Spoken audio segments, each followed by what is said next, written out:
حضرات، تقریر ایک فن ہے۔ دنیا میں کسی بھی فن کو سیکھنے کے لیے اس کے اصولوں سے واقف ہونا بے حد ضروری ہے۔ اصول سے ہٹ کر کوئی بھی کام پایۂ تکمیل تک نہیں پہنچ سکتا۔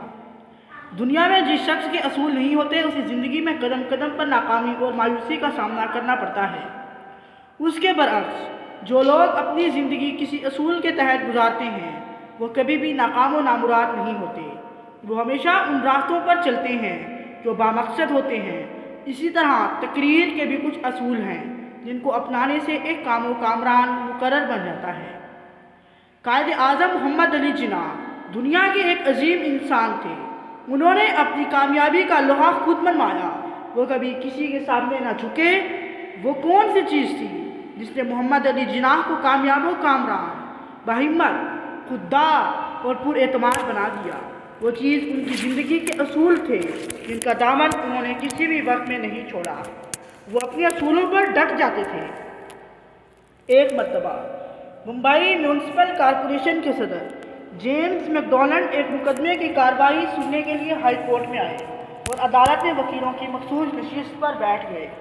جب محمد علی جناح کمرہ عدالت میں پہنچے تو وکلاء کی کرسی پر جیمز میک ڈونلڈ کو بیٹھے دیکھا تو آپ نے ان سے وکلاء کی کرسی خالی کرنے کو کہا، لیکن انہوں نے ایسا کرنے سے انکار کر دیا۔ محمد علی جناح نے منشی سے کرسی خالی کروانے کے لیے کہا۔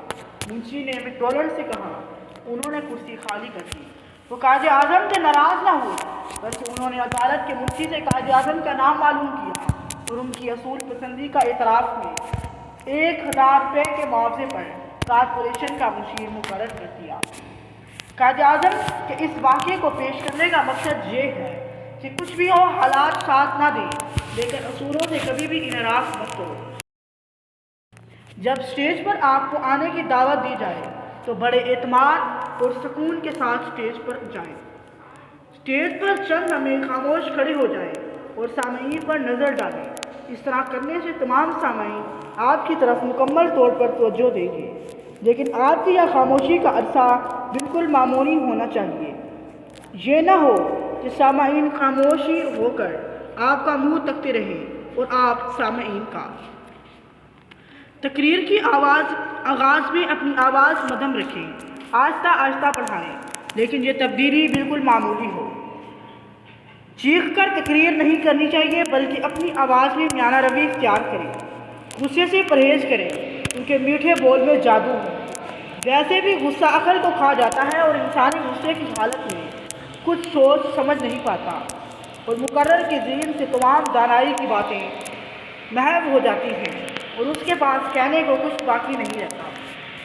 فالتو حرکات و فتنات سے پرہیز لازم ہے کیونکہ اس سے آپ کی شخصیت اپنا معیار کھو دے گی اور سامعین بدظم ہو جائیں گے۔ دوران تقریر بھونڈا مذاق کرنے سے اجتناب کریں کیونکہ آپ کوئی مسخرے نہیں بلکہ ایک مقرر ہیں۔ بہرحال معمولی سی مسکراہٹ بکھیرنے میں کوئی حرج نہیں۔ موقع کی مناسبت سے الفاظ کا استعمال کریں۔ بہت زیادہ ثقیل اور نامناسب الفاظ سے قطعی اجتناب کریں۔ تقریر میں الفاظ کا درست اور بروقت استعمال تقریر کو 4 چاند لگا دیتا ہے۔ سامعین کے چہروں سے اپنی تقریر کا اندازہ لگایا جا سکتا ہے کہ تقریر کس معیار پر جا رہی ہے۔ تقریر کا اختتام کسی نصیحت آموز اور سنجیدہ جملے پر کیجیے۔ شکریہ۔